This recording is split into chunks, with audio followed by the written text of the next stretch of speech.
여러분, 안녕하십니까? 비어있어 보여도 속이 꽉 차있는 시사 깡통입니다.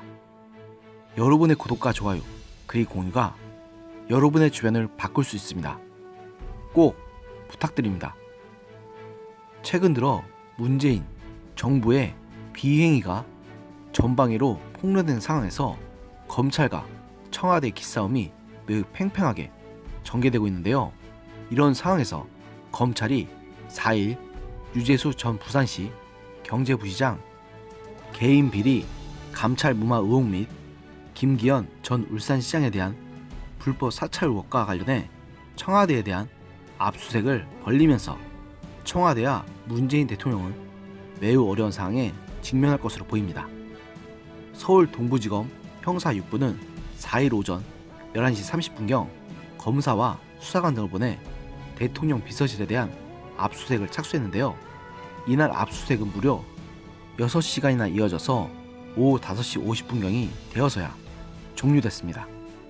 당초 검찰은 앞선 지난 2일 청와대 압수수색 영장을 미리 발부받아 집행할 계획이었지만 지난 1일 김기영 하명수사 의혹으로 수사 대상이었던 검찰 수사관이 돌연 사망한 채 발견돼 일정을 미룬 것으로 알려졌습니다.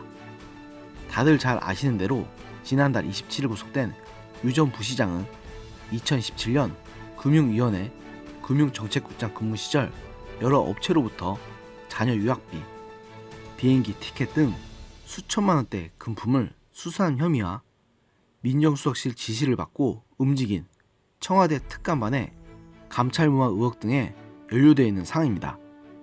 검찰 조사 결과 한 사모펀드 운용사가 유 전 부시장이 쓴 책 수백 건을 구입하고 금융위 기획조정관일 시절 금융위원장 표창장을 받기도 한 점도 드러나면서 유 전 부시장에 대한 의혹은 더욱 커진 상황입니다.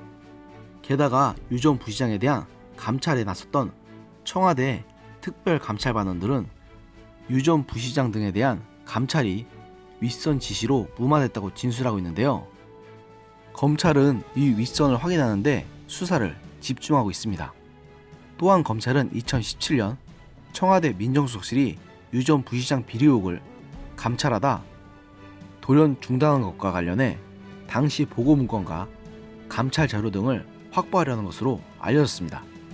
앞서 유 전 부시장 감찰 의혹에 대해 검찰에서 진술한 반부패 비서관실 산하 특별감찰반원들은 유 전 부시장과 김경수 경남지사, 윤건영 청와대 국정상황실장, 청경득 총무비서관실 인사담당 선임 행정관이 금융위원회 인사에 개입한 정황 등을 확보했다고 한 것으로 알려지고 있습니다.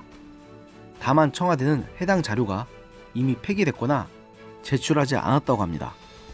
이날 압수수색은 형사 6부가 진행하고 있지만 앞서 언급한 대로 청와대 민정수석실은 지난해 6.13 지방선거 직전 당시 자유한국당의 울산시장 후보였던 김기현 전 울산시장에 대한 첩보와 관련한 하명 수사 의혹에도 엮여있는 상황입니다.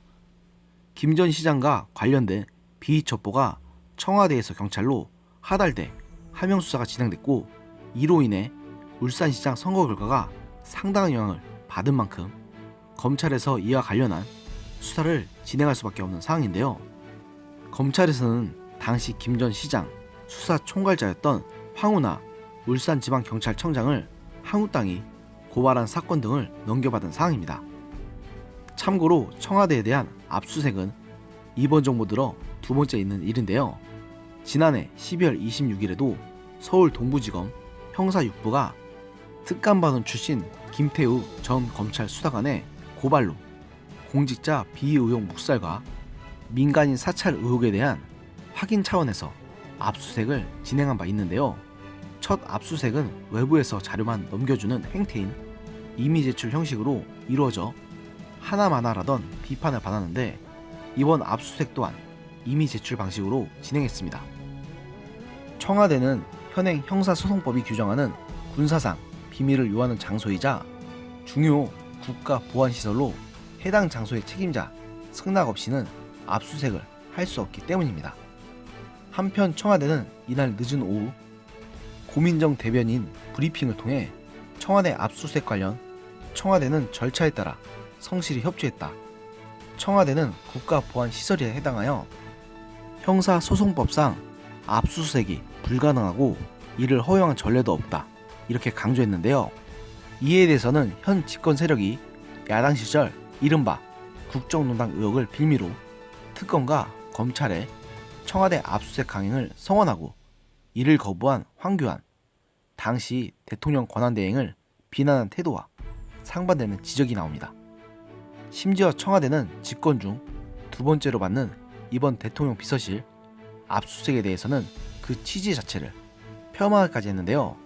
고민정 대변인은 이날 동부지검이 압수수색으로 요청한 자료는 지난해 12월 26일 김태우 사건에서 비롯한 압수수색에서 요청한 자료와 대동소이하고 당시 청와대는 성실히 협조한 바 있음에도 청와대는 오늘 집행된 압수수색과 관련해 검찰과 협의해 제출이 가능한 관련 자료를 이미 제출하는 등 협조했다고 말했습니다.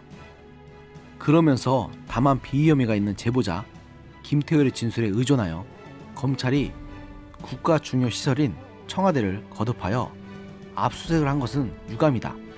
당시 민정수석실은 수사권이 없는 감찰이라는 한계 내에서 밝혀진 사실을 토대로 종합적으로 판단했고 이를 근거로 대상자에 대해 인사조치가 필요하다고 결정했다고 주장했는데요. 이는 청와대 윗선의 감찰무화 의혹 사건들에 대한 김태우 전 수사관의 폭로에 이어 검찰 수사 단계에 이르자 유재수 전 부시장이 총 5천만 원에 달하는 수뢰 혐의로 구속되기까지 했지만 김태우는 비위 혐의자라고 주장하는 이른바 메시지를 공격할 수 없으면 메신저를 공격하라 라는 전법을 반복한 셈입니다. 그러나 청와대 민정비서관실에 김기현 전 울산시장과 관련된 비첩보를 최초 제보한 인물이 바로 송병기 울산시 경제부시장으로 드러나면서 이런 청와대의 은폐 시도는 무의로 돌아갈 전망입니다. 송병기 부시장은 다름 아닌 송철호 현 울산시장의 측근 인사인데요. 여당 후보 측근이 제보한 첩보가 청와대를 거쳐 지방선거 전 경찰 수사로 이어진 것이어서 선거 개입, 청부 수사 논란이 증폭될 것으로 보입니다. 이처럼 현 정부가 전방위적으로 여러 부정행위에 연루되어 있다는 사실이 여기저기에서 드러난 상황에서 과연 지금 청와대가 얼마나 버틸 수 있을지 솔직히 저는 잘 모르겠습니다. 이미 조국 전 법무장관 것만으로도 지금 정부의 도덕성은 이미 바닥까지 내려간 상태인데 이번 김기현 전 울산시장권이나 유재수 전 부시장권은 조국 전 법무장관과는 비교도 안 될 만큼 심각한 사안이기 때문입니다. 멀리 갈 것 없습니다.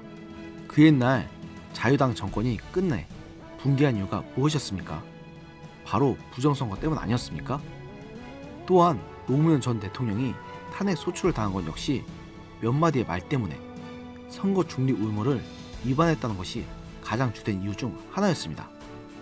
이처럼 선거라는 것은 매우 민감한 사안인데 지금 정부의 행동은 단순히 과거 노무현 대통령처럼 말 몇 마디로 자신이 속해 있는 당에 대한 지지를 호소한 수준을 넘어서서 적극적으로 상대 후보에 대한 흠집내기를 시도한 것입니다. 이는 과거 자유당이 3.15 부정선거 당시에 행했던 만행에 비견될, 아니 어쩌면 그 이상의 만행인데 이상하게도 지금 우리 사회는 이에 대해서 매우 조용합니다.